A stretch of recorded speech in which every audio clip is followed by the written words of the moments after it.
Hey guys, what is going on, and welcome back to another video. Today we're going to be reviewing the Call of Duty World War II beta and just going over the game in general. So right off the bat, we're going to go to the most important thing in Call of Duty, and it's obviously the weapons you're going to be using throughout the entire game. Call of Duty World War II's got a problem that I will state straight out. LMGs, absolutely god-awful. You can't use them. And then when we come to ARs and submachine guns, we got another problem. So when we compare the ARs to the submachine guns, the only AR that's even worth using is the SGT, which is in the gameplay right here. I'm also going to be going on screen and showing all the classes and the different weapons. If we look at the submachine guns, there's so many good submachine guns. And the problem that I have is that the PPSH and the Type 100 beat the SGT assault rifle in pretty much every situation except these weird gun ranges that you run into every once in a while, and you have to know how to use the SGT, which is kind of frustrating. You almost get gunned by submachine guns every time, no matter what you do, and it's kind of a problem. And when the worst submachine gun, the Grease, is competing with the SGT and some of the other assault rifles, it's kind of actually sad. And then obviously LMGs are worthless. Shotguns, the only thing that's really good about them is the incendiary rounds. And the problem with those is if you destroy somebody in a gunfight but they get one bullet on you, you're lit on fire and you die. So the only way you can really counter that when the full game's released, what I was thinking is force the people to have to load in those fire rounds every time they spawn in, so it makes it a little tedious and annoying, and maybe people are going to want to stop doing it. And then the snipers are just, you know, your average snipers. There's nothing much you can change about them. You don't want to make them overpowered or anything, but as of now, they're pretty good. And then we go to pistols and the secondaries, and the pistols suck. They're pretty much useless.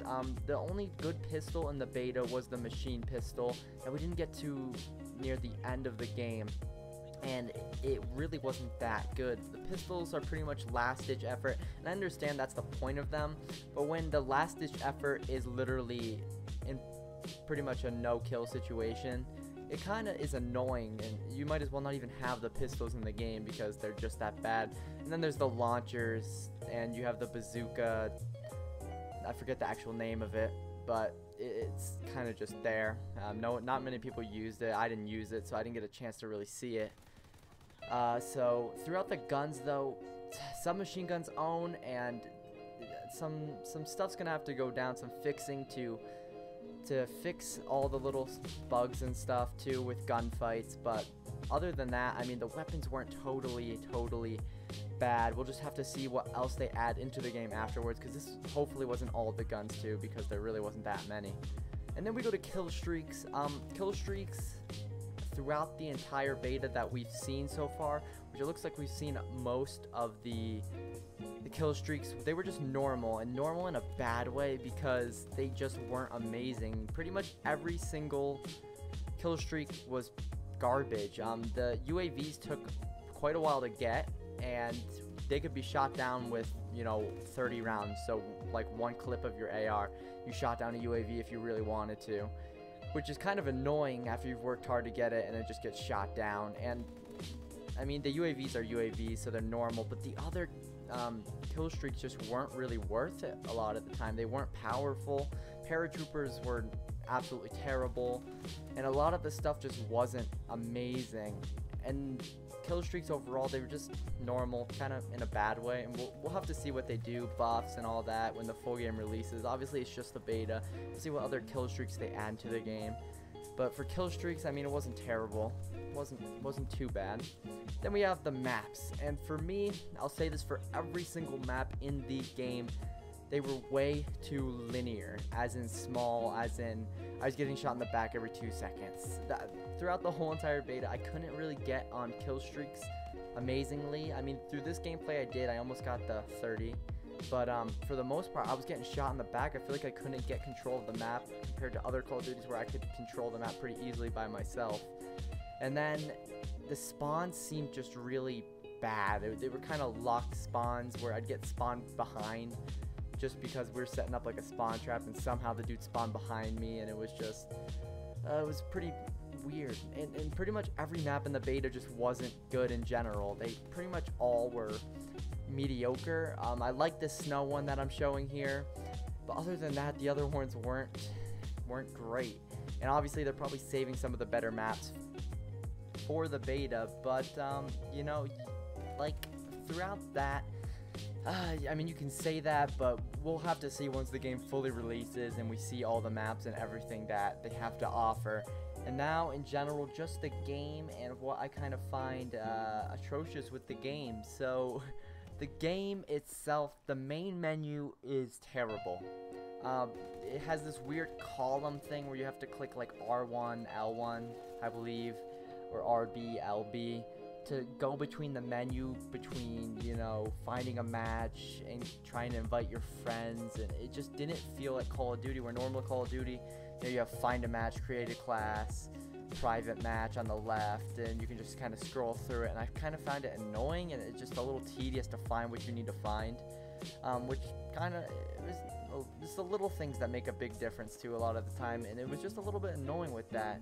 And then you head over to the social tab, and it's hard to tell when people are in your party, and that's just mainly because the menu again is terrible. And the thing is, you have to invite people and then go over to the social tab and see the party tab of the social tab, and then you see who's in your lobby. And it wasn't, there's little things like that to make the game annoying. And then when you click start in a game, you can't rage quit, so you're contemplating quitting the match as you scroll over to click leave game. You can't really rage quit because you have to like RB like 5 times to get over to the quit menu, which kind of was annoying.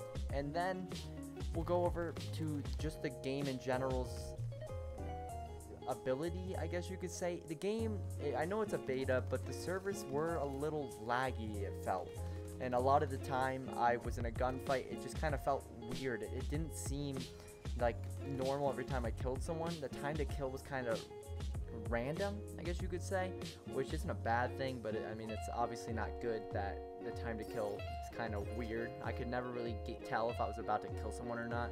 Like, I'd always make sure I shot through them, even when they were about to die, or I thought they were about to die, just to make sure I got the kill a lot of the time. The game just really wasn't like smooth, if you put it like that. Like, Infinite Warfare wasn't a good game, but the gameplay was pretty smooth, and it made the game half decent, I guess. If your game can be smooth, the game just kind of felt clunky a little bit. And obviously it's the beta, and they're gonna fix some stuff, but really that's the only problems I had with the game. I mean, the weapons need some fixing. We'll have to see what maps they add and if they fix any of the maps now. And just overall, like, the menu and the lag of like the game, and it's really, actually, other than that, really good game. And I think it can work very well, and I think it's going to be very successful. They can fix those few little things, and we might have a really good Call of Duty this year. But other than that, guys, that's pretty much my review on the beta. I thought it was good. I think there's adjustments that need to be made, but overall, I think when the full game releases, it's gonna be a hit, and hopefully it will be. So thank you guys so much for watching. Hopefully you guys agreed with me on a lot of the topics here. If you guys have any more topics you guys want to discuss or throw down in the comments, go and do that. That'd be appreciated. Other things I didn't think of that kind of were bad in the beta. And I'll see you guys all in the next one. Peace.